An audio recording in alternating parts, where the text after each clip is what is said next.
এই আবু জাফর তোর ব্যাপারে নবী বলে গেছেন, সাহাবার ব্যাপারে নবী বলে গেছেন, এই কাজের বিনিময়ে তারা এদিকে বিধবা বানাইছে, ছেলেদেরকে এতিম করেছে, এই রাস্তার নামাজ, এই রাস্তার রোজা, এই রাস্তার জিকির, এই রাস্তার টাকা পয়সার মেলামেলা, এক একটা আমল করবে রাস্তার মধ্যে 49 করে সওয়াব দেওয়া হবে।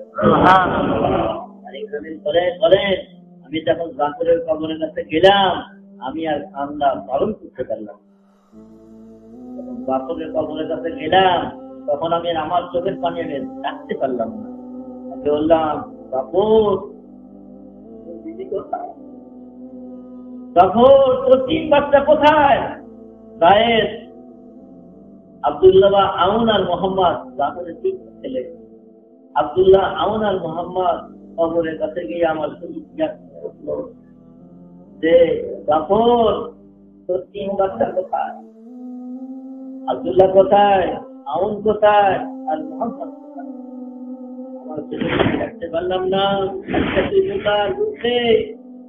ঘর খালি করে, বাচ্চাকে এতিম করে, আজকে পুতার যুদ্ধে জঙ্গলের মধ্যে তুমি শুয়ে আছো, পুতার জঙ্গলের মধ্যে তুমি এখানে শুয়ে আছো, বাচ্চা কোথায়? আর এই 3 বাচ্চা তোমার আদবের বাচ্চা ছিল, মহাব্বতের বাচ্চা ছিল। এই 3 বাচ্চা আসার সময় কি কাপড় মিনিটি করেছে? যখন তুমি বাড়িতে যাবার খাল চালা নেওয়ার জন্য তোমার দিদি একটু আটের জবের আটা পিছতে ছিল, বিদায় জিজ্ঞাসা করলা, আসমা বাচ্চাগুলো কোথায়? বলে আমার বাচ্চাটা খেলতে গেছে। ডাক দাও, কেন? বলে 3 বাচ্চা থেকে বিদায় নেব, আসমা তোমার থেকে বিদায় নেব। এই মুখ আর কোনোদিন দেখবো না, এই বাচ্চাদের মুখ আর কোনোদিন আমি দেখবো না, আজকে আমার শেষ বিদায়। দিদি কাইতে বললেন, আমো তোমার 3 বাচ্চাকে ডাক দিয়ে আনি, 3 বাচ্চা খেলতেছে। আব্দুল্লাহ, আউন আর মোহাম্মদ, বাচ্চারে ইমান, তোর বাবা বাড়ির মধ্যে ডাকতেছে। কেন ডাকতেছে? তা দেখার দরকার। এখানে তোর বাবার চেহারা, কোনদিন তোর বাবা তোদের সামনে আসবে না। চেহারা দেখলে একবার মাথার দিকে তাকায়, একবার বাবার মুখের দিকে তাকায়, একবার কানের দিকে তাকায়, একবার পেটের দিকে তাকায়, একবার পায়ের দিকে তাকায়। আত্মা বলতেছে, এটা এত তাকাইতেছো কেন? তুমি কি জন্য তাকাইতেছো? বলতেছে, মা তুমি না বলছো বাবার সাথে কোনদিনের চেহারা দেখবে না, এই জন্য আমরা মানুষের কাছে গল্প করবো। বাবার মুখে এইরকম ছিল, বাবার কান এইরকম ছিল, বাবার মুখ এইরকম ছিল, বাবার মুখ এইরকম ছিল, বাবার হাত এইরকম ছিল। আমরা মানুষের কাছে বুঝতে পারবো আমার বাবা এইরকম ছিল, আমার বাবার বুঝতে শরীর হয়ে গেছে।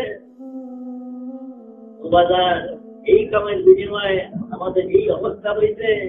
আমরা যদি এই কাম ছেড়ে দেই, তাহলে ওই 3 বাচ্চা যদি 3 গায়ে দাঁড়ায় হাসনের ময়দানে, তোমরা মাত্র ঠিক করো নাই, দিদিকে বিধবা বানাও নাই, মাত্র সংসার তুমি ছাড়ো নাই, জমি তুমি ছাড়ো নাই, তোমার চাকরি তুমি ছাড়ো নাই, আর আমরা 3 বাচ্চা 3 ভাই এতিম হয়ে কেন পালন বিদায় করে দিলাম?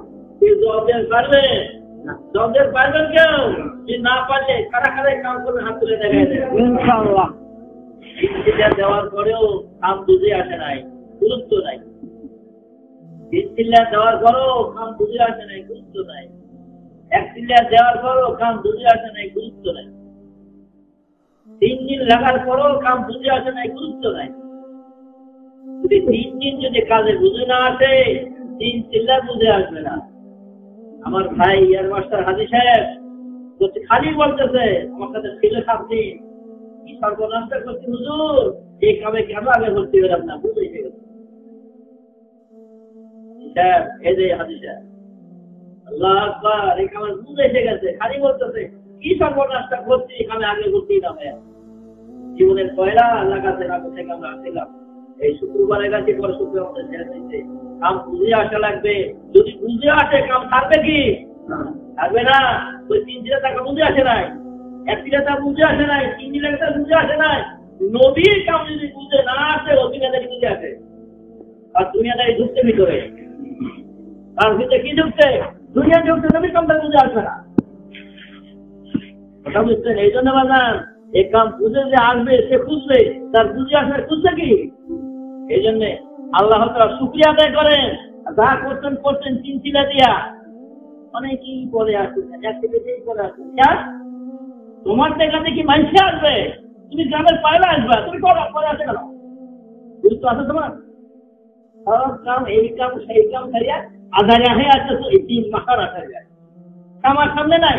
সকাল থেকে মুসির মতো কাম করতে হবে, কাম পুড়িয়ে পুড়িয়ে পুড়িয়ে দেখার কাম নাই, সব কাম ছেড়ে দিয়ে আসছে। তাহলে দুনিয়া হল না আখেরাত টাকা হলে কোন আপনারা দুনিয়াটা না আখেরাতটা, ওই দুনিয়াটা দিনের কারণ খাইছে, আঠার কাম পরে করতে চাইছে। বাজান আল্লাহ শুকরিয়া আদায় করেন, আল্লাহ আমাদের কামের মধ্যে লাগাইছে, ইনশাআল্লাহ ইনশাআল্লাহ জান্নাত দেখবো। তার মানে আল্লাহ জান করতে যদি বুঝতে না আসে বুঝে কেউ পারবো না।